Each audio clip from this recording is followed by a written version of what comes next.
皆さん、こんにちは。今日のテーマは、関東地方のご当地グルメです。関東地方には、東京をはじめ、たくさんの美味しい料理があるんですよ。今回は、茨城県や栃木県、群馬県など、7つの県から、それぞれの特別な食べ物を紹介していきます。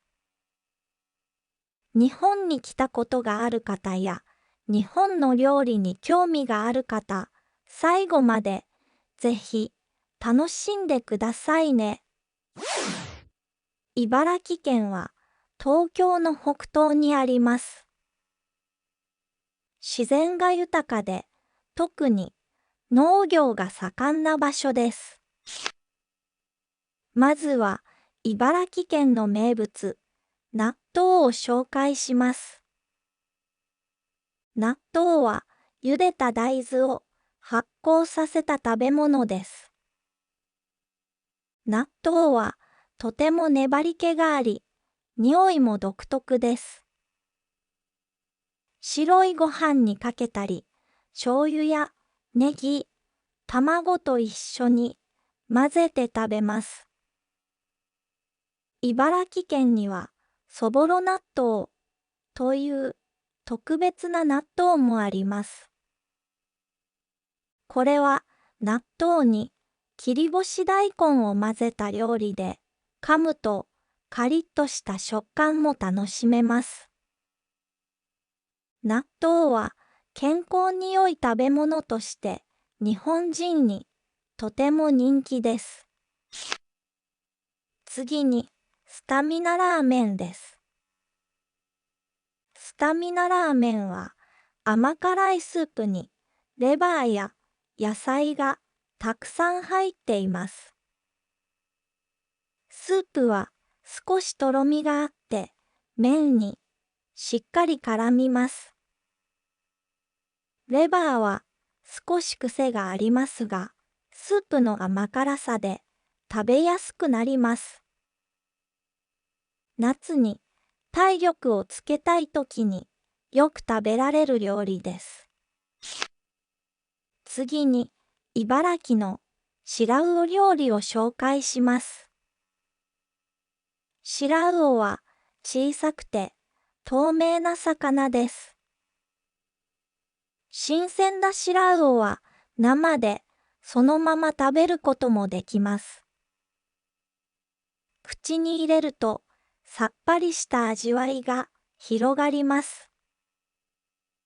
また、天ぷらにすると外はカリッ、中はふわっとした食感を楽しめます。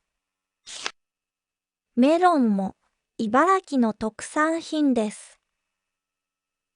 茨城のメロンは甘くてジューシーです。特に果肉がオレンジ色のメロンは一口食べると口の中に甘さが広がり、フルーティーな香りも楽しめます。夏に冷たく冷やして食べるのが最高です。そして干し芋も茨城の有名なお菓子です。干し芋はさつまいもを蒸してから乾燥させて作ります。茨城の干し芋は自然な甘さが特徴で、もちもちとした食感があります。お茶と一緒に食べると日本のおやつを楽しむことができます。次に紹介するのは栃木県です。栃木県は東京の北にあります。栃木は美しい自然と歴史が豊かな場所です。そして栃木の料理はとても美味しくて有名です。まず、栃木県で一番有名な料理は宇都宮餃子です。宇都宮は栃木県の都市で餃子が特に有名です。餃子はひき肉や野菜を皮で包んで焼いた料理です。外はパリッとしていて、中はジューシーです。宇都宮の餃子は皮が薄くて、噛むと中の具がたっぷり味わえます。多くのお店では焼き餃子だけでなく、蒸し餃子や揚げ餃子も楽しめます。観光客にも大人気の料理です。次に、佐野ラーメンです。佐野ラーメンは、栃木県佐野市で有名なラーメンです。このラーメンは、スープがあっさりとしていて、鶏ガラや野菜から出汁を取ります。麺は少し太めで、コシがあり、スープによく絡みます。特に、手打ち麺の独特の食感が特徴です。とても食べやすいラーメンで、地元の人にも長く愛されています。芋フライも栃木の人気の料理です。芋フライはじゃがいもにパン粉をつけて揚げたシンプルな料理です。揚げたての芋フライは外はサクサク、中はホクホクです。さらに特製のソースをかけて食べると甘さと酸っぱさのバランスが絶妙です。これは栃木県の子供たちにも大人気のおやつです。レモン牛乳も栃木の名物です。レモン牛乳は牛乳にレモンの風味が加わった飲み物です。実際にはレモン果汁は使われていませんが、爽やかな風味が特徴です。甘くてほんのり酸っぱいレモンの香りが飲むと口いっぱいに広がります。栃木でしか飲めない特別な飲み物です。しもつかれも栃木の伝統的な料理です。しもつかれは大根や人参、鮭の頭、酒粕などを煮込んだ料理です。見た目は少し独特ですが、食べると心が温かくなる栄養満点の家庭料理です。特に冬の寒い季節にぴったりの料理で、昔から栃木の家庭で食べられています。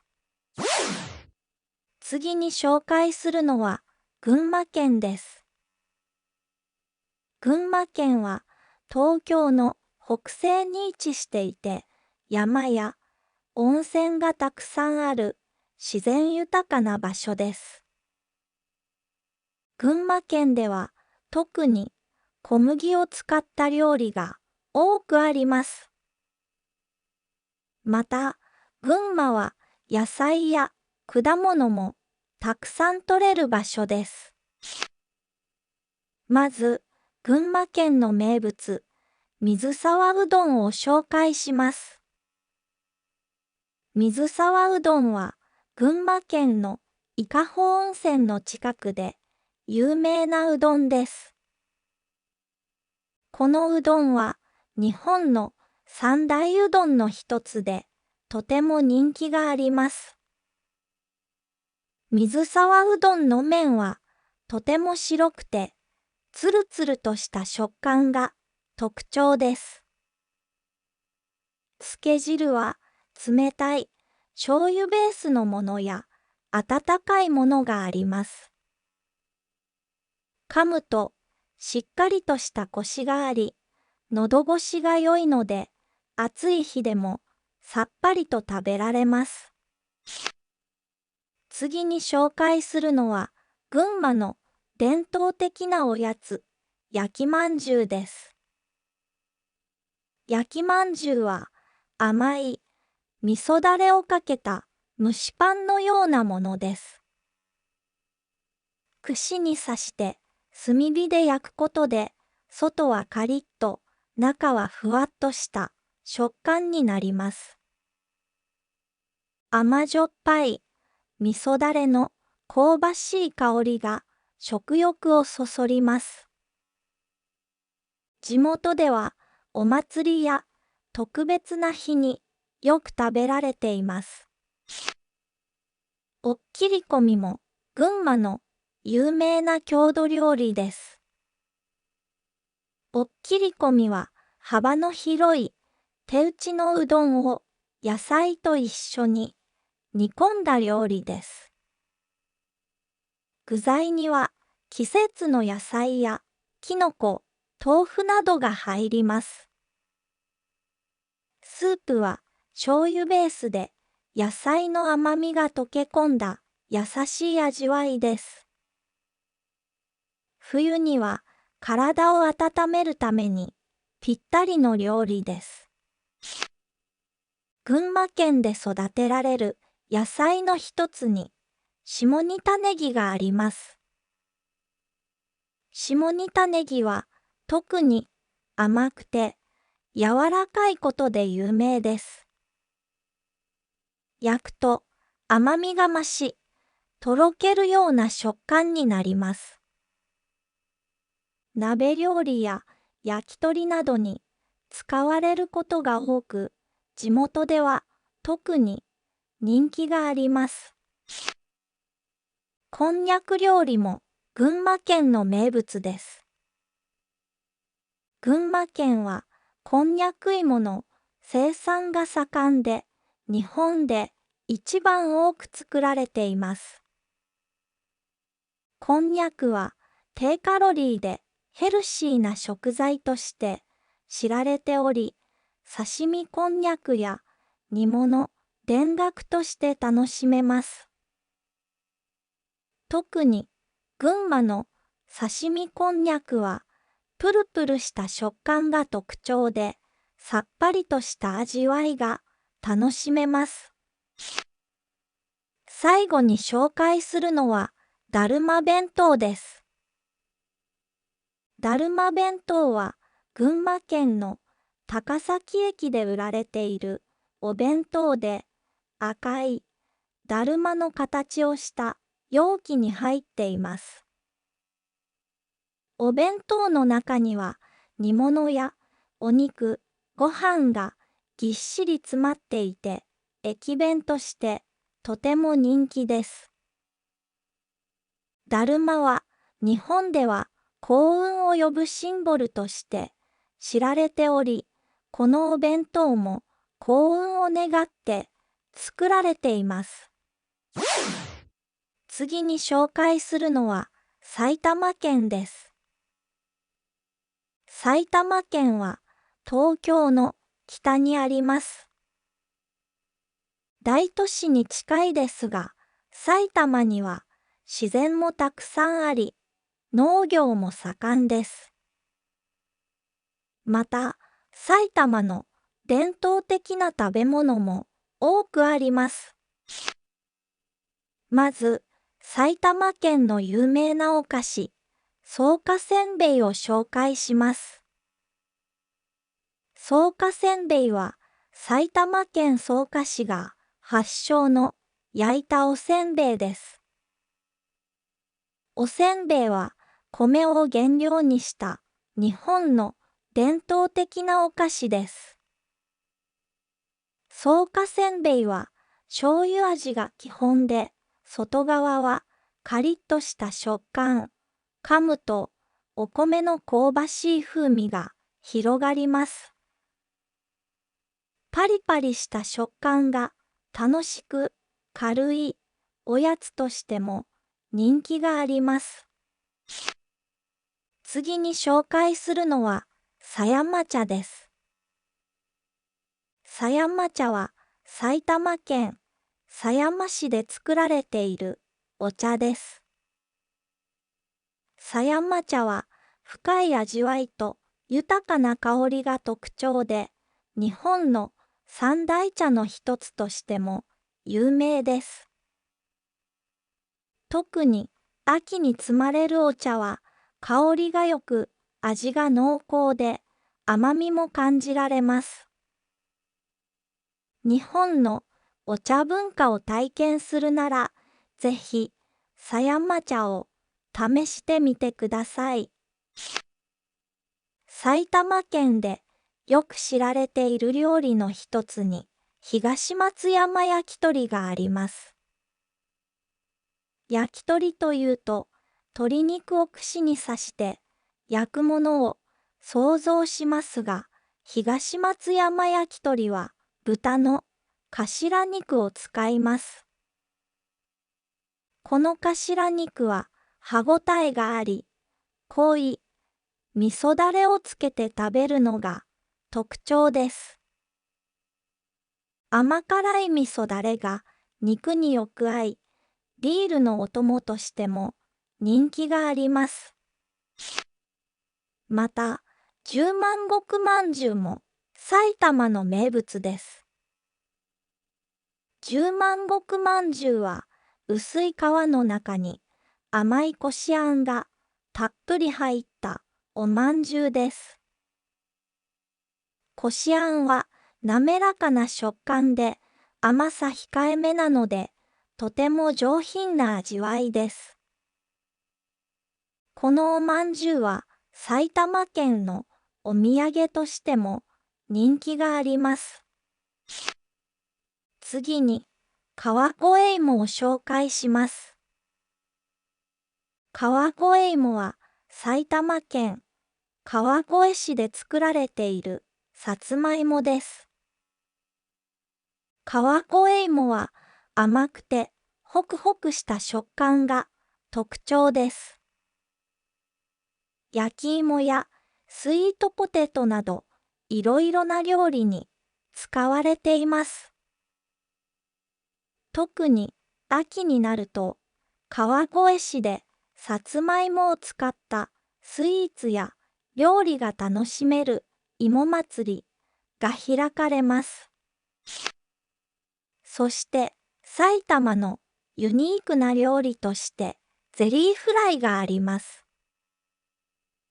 ゼリーフライは実際にはゼリーではなく野菜やおからを丸めて揚げた料理です。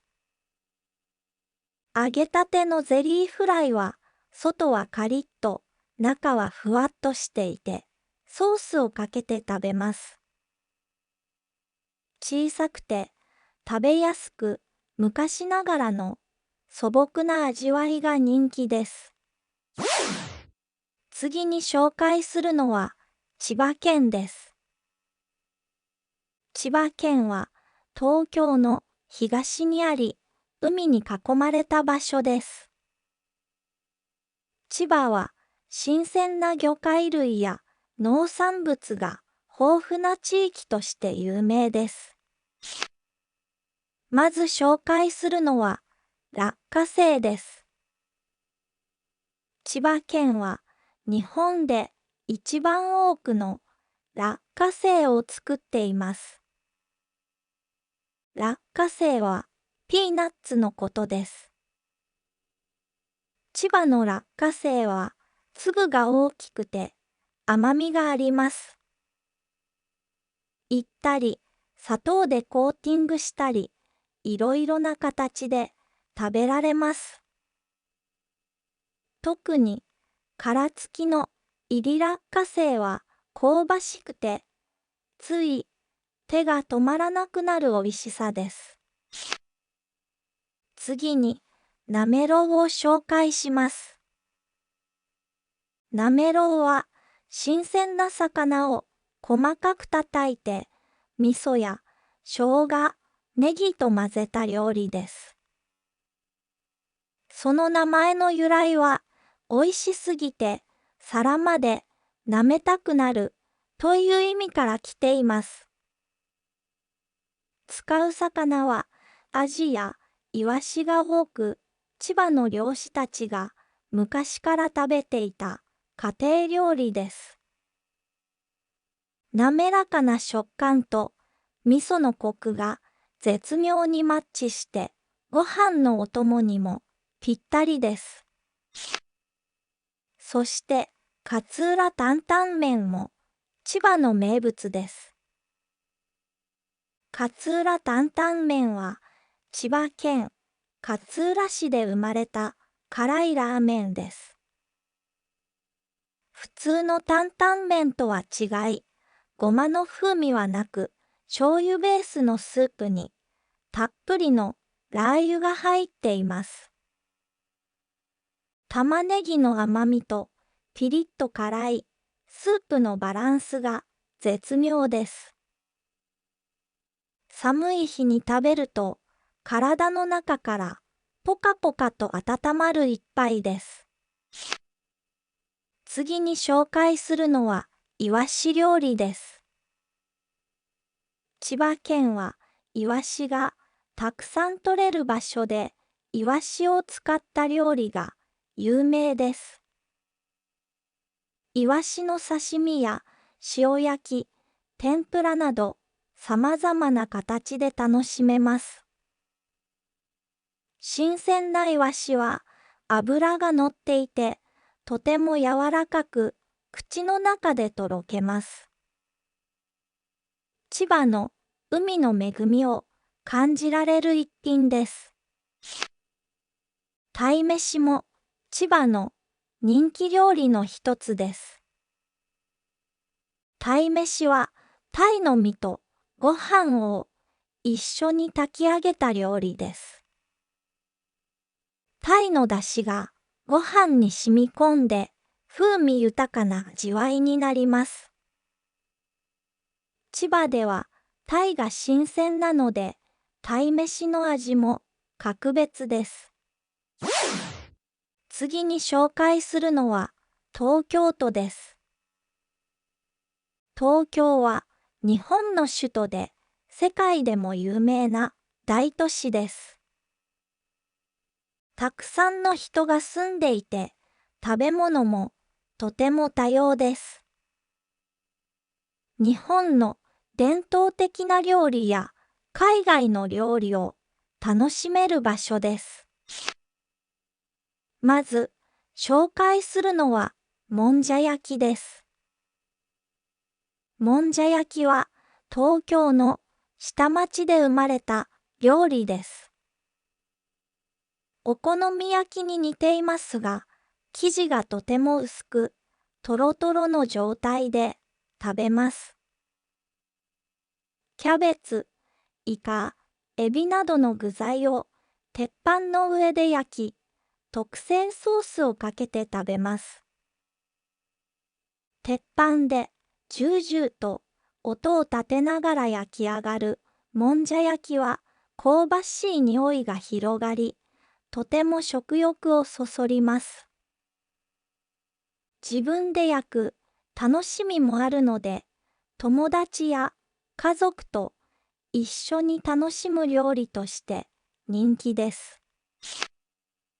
次に紹介するのは江戸前寿司です。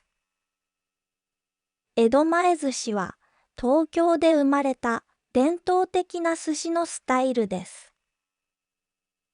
江戸前寿司は新鮮な魚介類を使い、手巻き寿司や押し寿司ではなく握り寿司が中心です。新鮮な魚をシンプルに握り、ご飯と魚のバランスがとても大切です。特にマグロやアナゴ、小肌などが江戸前寿司ではよく使われます。日本を代表する料理として外国人にも人気があります。東京の代表的な料理として深川めしもあります。深川めしはアサリやハマグリなどの貝を使った炊き込みご飯です。昔、東京の深川地域で働いていた漁師たちが簡単に作れる料理として生まれました。貝の旨味がご飯に染み込んで風味豊かで美味しいです。また、東京にはたくさんのお菓子がありますが、その中でも有名なのが雷おこしです。雷おこしはお米やピーナッツを砂糖と一緒に固めたお菓子です。雷おこしはサクサクとした食感と甘さが特徴です。東京のお土産としても昔から人気があります。人形焼きも東京の伝統的なお菓子の一つです。人形焼きは小麦粉で作った生地の中に甘いあんこが入っています。名前の通り、人形や動物の形をしていて、見た目も可愛らしいです。浅草などの観光地でよく売られており、お土産としても人気があります。最後に、東京のお土産としてとても有名なスイーツ、東京ばな奈を紹介します。東京ばな奈はバナナ味のクリームが入ったふわふわのスポンジケーキです。バナナの甘い香りとしっとりした食感が楽しめます。東京駅や空港でよく売られており、観光客に大人気です。最後に紹介するのは神奈川県です。神奈川県は東京の南にあり、海や山に囲まれた美しい場所です。特に横浜や鎌倉などの観光地でも有名です。まず紹介するのはサンマー麺です。サンマー麺は横浜発祥のラーメンで、特に野菜たっぷりのラーメンとして人気があります。サンマー麺という名前ですが、魚のサンマは使っていません。中華料理の広東料理がルーツです。醤油ベースのスープに、もやしやキャベツなどの野菜がたっぷり入っていて、少しとろみのあるスープが特徴です。野菜のシャキシャキとした食感とさっぱりしたスープがよく合い、ヘルシーなラーメンです。次に紹介するのはしらす丼です。しらすは小さくて白い魚で神奈川県の湘南地域でよく取れます。しらす丼はご飯の上に新鮮なしらすをたっぷり乗せた丼料理です。生のしらすはほのかな甘みとさっぱりとした味わいが特徴です。しらすの塩気とご飯の相性がとてもよく、さっぱりと食べられる一品です。横浜家系ラーメンも神奈川の有名なラーメンです。家系ラーメンは濃厚な豚骨醤油スープが特徴で、太いストレート麺がよく絡みます。特にトッピングにチャーシュー、ほうれん草、海苔が定番です。スープは濃厚ですが、どこかまろやかな味わいがあり、一度食べると癖になります。横浜に行ったら、ぜひ試してみたいラーメンの一つです。崎陽軒のシウマイも神奈川県の名物です。シウマイはシューマイとも呼ばれ、豚肉と玉ねぎを使った小さな蒸し餃子です。崎陽軒のシウマイは横浜で長い歴史があり、特に駅弁として有名です。一口サイズでもちっとした皮の中に肉のうまみがぎゅっと詰まっていて、とてもおいしいです。また、鳩サブレーも神奈川の有名なお菓子です。鳩サブレーは鳩の形をしたサクサクのバタークッキーです。バターの香りが豊かで、口に入れるとほろっと崩れる食感が楽しめます。鎌倉のお土産としても有名で、長年愛されているお菓子です。最後に紹介するのは江ノ島たこせんべいです。江ノ島は神奈川県の有名な観光地で、美しい海と自然が楽しめる場所です。江ノ島たこせんべいは大きなたこを丸ごと薄く伸ばして焼き上げたおせんべいです。たこの香ばしい風味とパリパリした食感が楽しめます。観光客にも大人気のスナックです。今日も最後までご視聴いただきありがとうございました。関東地方には本当にたくさんのおいしいご当地グルメがありますね。それぞれの県ごとに違った特徴があり、食べたことがない方でもぜひ一度は試してみたい料理ばかりです。もし気になる料理があったら、ぜひ日本に来た時に食べてみてください。次回も他の地域のおいしい料理を紹介しますので、どうぞお楽しみに。チャンネル登録と高評価も忘れずにお願いします。それではまた次回お会いしましょう。